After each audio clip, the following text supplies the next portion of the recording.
Student welcome to Priyanka Commerce Pathshala. आज हम लोग देखेंगे कि जो हम लोग किसी भी वस्तु की मांग करते हैं तो वो मांग क्या है। मांग क्या है कि किसी दिए गए मूल्य पर, मतलब एक निश्चित मूल्य दिया रहेगा तो उस मूल्य पर वस्तु की क्या मांग आप करते हैं। तो वो निश्चित जो उस मूल्य पर एक निश्चित समय में क्रय की जाती है उसको मांग कहते हैं। तो सबसे ज़्यादा इसमें ज़रूरी क्या है कि आपके प्रभाव, किसी भी वस्तु को प्राप्त करने की आपकी इच्छा होनी चाहिए और उस वस्तु को क्रय करने के आपके पास साधन होना चाहिए। मतलब उस ना पैसा खर्चा करने के लिए आपके पास पैसा होना चाहिए और साधनों को व्यय करने की तत्परता। जैसे पैसा है आपके पास, मनी की आपके पास जितनी आवश्यकता उतनी मनी है आपकी, लेकिन आप उस पैसे को खर्चा नहीं करना चाहते हैं तो वहाँ पे वो प्रभावपूर्ण इच्छा नहीं होगी, क्योंकि आपको उस साधन को खर्च करने की तत्परता भी होनी चाहिए। और वस्तु की इच्छा का कीमत विशेष से संबंधित होना, मतलब जिस कीमत पे आप उसे चाहते हैं उस कीमत पे वो हो, उस कीमत के पैरेलल हो, तभी आप उसको खरीदने की इच्छा रखेंगे। मांग का संबंध किसी विशेष समय से होता है, क्योंकि आप एक निश्चित समय पे उस वस्तु को खरीदते हैं और वही प्रभावपूर्ण इच्छा होती है। तो सरल एवं स्पष्ट शब्दों में यह कहा जा सकता है कि मांग का आशय एक वस्तु या सेवा की वह मात्रा है जिसे उपभोक्ता एक बाजार में, एक निश्चित बाजार होता है, एक दिए हुए समय में और दी हुई कीमत पर खरीदना चाहते हैं। तो ये होता है मांग। लेकिन मांग को निर्धारित करने वाले कारक क्या क्या होते हैं। सबसे पहला कारक और सबसे महत्वपूर्ण कारक होता है प्राइस ऑफ कमोडिटी। आप किसी भी चीज़ को खरीदने से पहले उसके प्राइस को देखते हैं कि उस वस्तु का प्राइस क्या है। तो प्राइस, जो वस्तु आप खरीदेंगे उसकी प्राइस देखेंगे, और किसी भी वस्तु की जो डिमांड होती है, डिमांड और उसकी प्राइस, इसमें इन्वर्स रिलेशनशिप होता है या कहते हैं निगेटिव रिलेशनशिप होता है।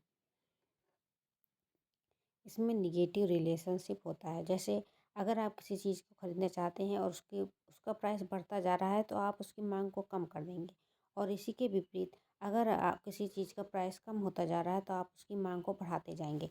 तो ये एक निगेटिव इफेक्ट होता है डिमांड पर। प्राइस का इफेक्ट जो मांग पर होता है वो उल्टा होता है या अपोजिट होता है या निगेटिव कह सकते हैं आप उसको, होता है। तो इसको कहते हैं demand inversely related to price. Demand inversely related to price मतलब डिमांड और प्राइस उल्टा चलते हैं। अगर प्राइस बढ़ेगा तो डिमांड कम होगी, डिमांड कम होगी तो प्राइस कम होगी तो डिमांड बढ़ेगा। तो ये दोनों एक दूसरे के अपोजिट होते हैं और मूव करते हैं अपोजिट डायरेक्शन में। देख रहे हैं आप यहाँ पे अपोजिट डायरेक्शन में। अगर डिमांड का प्राइस कम हो रही है तो डिमांड बढ़ेगी, अगर प्राइस बढ़ रही है तो डिमांड कम होगी। तो ये देखिए ये अपोजिट डायरेक्शन में ये काम करता है जो प्राइस ऑफ कमोडिटी होती है। तो मांग पर वस्तु की कीमत का बहुत ज़्यादा प्रभाव पड़ता है। दूसरी चीज़ का प्रभाव पड़ता है, जो दूसरा डिटर्मिनेंट होता है या जो दूसरा कारक होता है किसी भी वस्तु की मांग को प्रभावित करने वाला, वो कंज्यूमर का इनकम होता है। अब हमारी हमारी क्या आय है या किसी भी ग्राहक की क्या आय है, वो उसकी मांग, किसी वस्तु की मांग को प्रभावित करता है, क्योंकि हमारी जैसी आय होती है हम उसी हिसाब से वस्तुओं को क्रय करने की इच्छा रखते हैं। तो हम ज़्यादातर ये देखते हैं कि इनकम बियर्स ए पॉजिटिव इफेक्ट, मतलब जो हमारी आय है वो डिमांड के ऊपर पॉजिटिव इफेक्ट करता है। मतलब जैसे हमारी इनकम बढ़ रही है तो हम वस्तुओं की मांग को बढ़ा देते हैं। आप भी देखते होंगे कि जो बड़े लोग होते हैं या अमीर होते हैं या समृद्ध लोग होते हैं वो अधिकतर मांग करते रहते हैं, वो ज़्यादा मांग करते हैं। तो जैसे जैसे इनकम बढ़ती रहती है व्यक्ति वैसे वैसे आय अपनी मांग को बढ़ाता रहता है। लेकिन यहाँ पे एक चीज़ बहुत ही ज़्यादा ज़रूरी है जानना कि जो इन्फीरियर गुड्स होते हैं वहाँ पे पॉजिटिव रिलेशन नहीं होता है। इनकम और डिमांड का पॉजिटिव रिलेशन वहाँ नहीं होता जो इन्फीरियर गुड्स होते हैं। तो यहाँ सबसे पहले ये जानना ज़रूरी है कि इन्फीरियर गुड्स क्या होते हैं। इन्फीरियर गुड्स वो होते हैं जो लो कैटेगरी के माने जाते हैं। जैसे कि आप देखते होंगे बाजरा, जौ, ऐसा क्या माना जाता है कि बाजरा जौ कौन लोग खाते हैं, जिनके पास इनकम कम होती है। तो ये सब इन्फीरियर गुड्स माने जाते हैं। मोटे अनाज जिसको कह सकते हैं, तो ये इन्फीरियर गुड्स होते हैं। अगर हमारी आय बढ़ती है तो हम मोटे अनाज नहीं खाते, हम अच्छे अनाज की तरफ बढ़ते हैं। तो वहाँ जब हम इन्फीरियर गुड्स की बात करेंगे तो हमारी इनकम बढ़ेगी तो इसका इसका डिमांड कम हो जाएगा, इन्फीरियर गुड्स का डिमांड कम हो जाएगा। और जहाँ की नॉर्मल गुड्स में इनकम बढ़ेगी तो डिमांड बढ़ेगा। जैसा कि हम देखते हैं कि जो नॉर्मल गुड्स होते हैं इनकम बढ़ेगी तो डिमांड बढ़ेगी, लेकिन जो इन्फीरियर गुड्स होते हैं अगर इनकम बढ़ी तो इसका डिमांड कम हो जाएगा। तो जो मांग का नियम हो वो इन्फीरियर गुड्स पे इनकम के बढ़ने घटने पर इन्फीरियर गुड्स पे लागू नहीं होता है। तो ये गुड्स के नेचर पे डिपेंड करता है। ये जो है इनकम हमारा किसी भी कंज्यूमर का इनकम बढ़ेगा तो उसकी मांग बढ़ेगी या नहीं बढ़ेगी, सबसे पहले ये निर्भर करता है कि गुड्स का नेचर कैसा है, कि गुड्स किस प्रकार प्रकृति का है। माल जो हम खरीदना चाहते हैं, वो जिसकी मांग हम करना चाहते हैं, वो किस प्रकृति का है। अगर वो नॉर्मल गुड्स है या जो अच्छी प्रकृति का गुड्स या लग्जरी गुड्स माना जाता है, तो वहाँ पे ये पॉजिटिव रिलेशन होगा।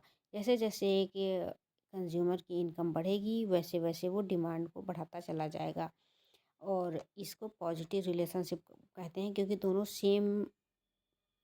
सेम एरिया में बढ़ रहे हैं या दोनों सेम ग्रोथ कर रहे हैं। और इसके विपरीत अगर इनकम घट रही है तो डिमांड भी घट रही है, तो यहाँ भी पॉजिटिव रिलेशनशिप है, क्योंकि दोनों एक सेम डायरेक्शन में जा रहे हैं।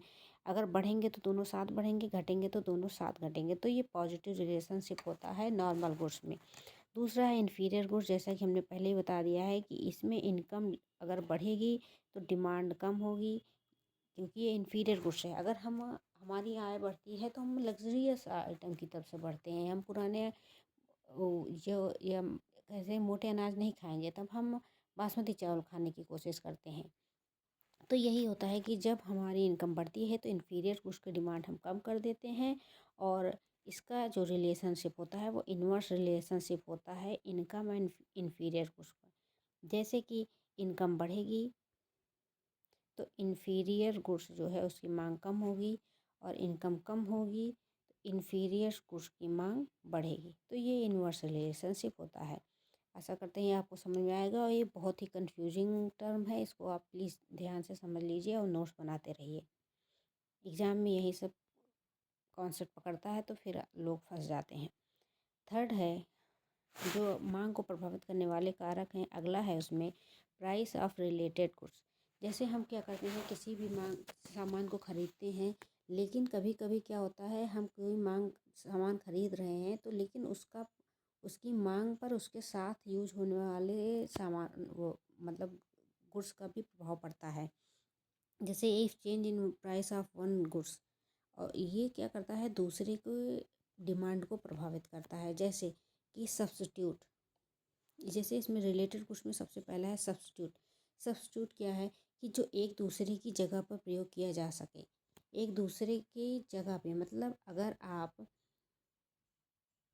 जैसे कि अपना व्हीकल यूज कर रहे हैं और वहीं प्राइवेट पब्लिक व्हीकल है, अगर बहुत ज़्यादा पेट्रोल का कीमत बढ़ गया तो हम पब्लिक व्हीकल यूज कर सकते हैं। तो ये सब्स्टिट्यूट होता है कि एक दूसरे की जगह पर जिसका प्रयोग कर सकें और एक ही प्रकार की वो संतुष्टि देते हैं।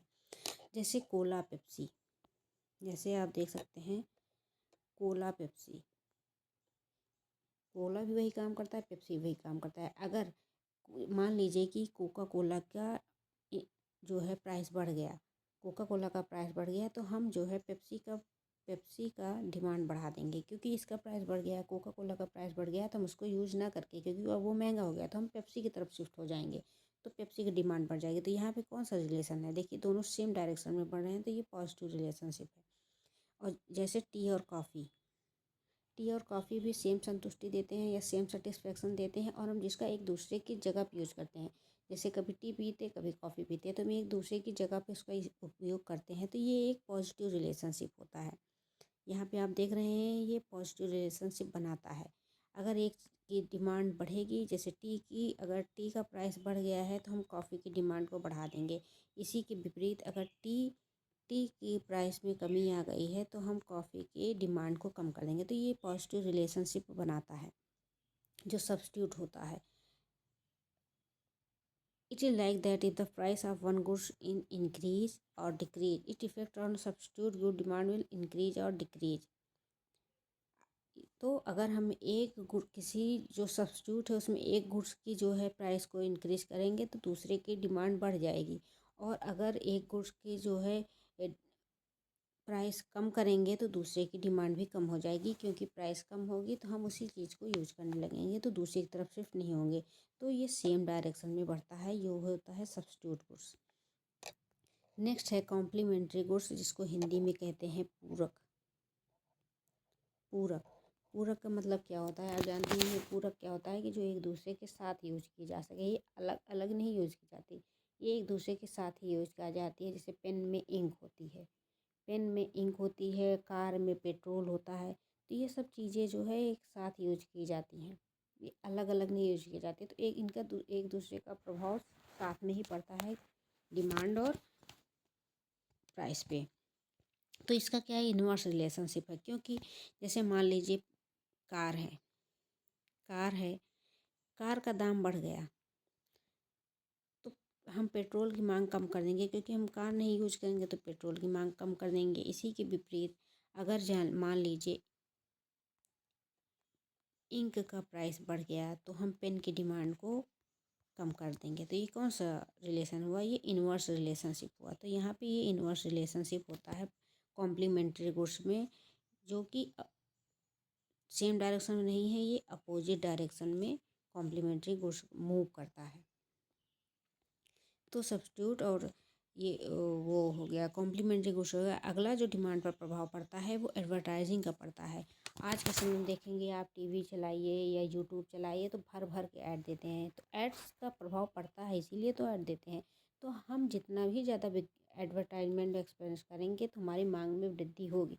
तो जितना एडवर्टाइजमेंट में हम व्यय करेंगे हमारी डिमांड उतना बढ़ेगी। तो ये पॉजिटिव रिलेशनशिप बढ़ता है। तो ये सब कारक हैं जो डिमांड को प्रभावित करते हैं। क्या आपकी मांग को ऐड प्रभावित नहीं करता? बिल्कुल करता है। क्योंकि हम कोई नई चीज़ मान लीजिए मार्केट में आ रही है तो उसको कैसे जानेंगे? एडवर्टाइजमेंट से ही तो जानते हैं हम। तो एडवर्टाइजमेंट का पूरी तरह से प्रभाव हमारे मांग पर पड़ता है। कोई भी कंपनी क्यों इतना पैसा खर्चा कर रही है, उसके पीछे एक रीज़न है, क्योंकि उसका प्रभाव मांग पर पड़ता है। तो इसीलिए एडवर्टाइजमेंट का जो प्रभाव है वो मांग पर पड़ेगा। जितना ज़्यादा एडवर्टाइजमेंट का एक्सपेंस होगा उतनी ज़्यादा हमारी मांग होगी। नेक्स्ट है कंज्यूमर का एक्सपेक्टेशन।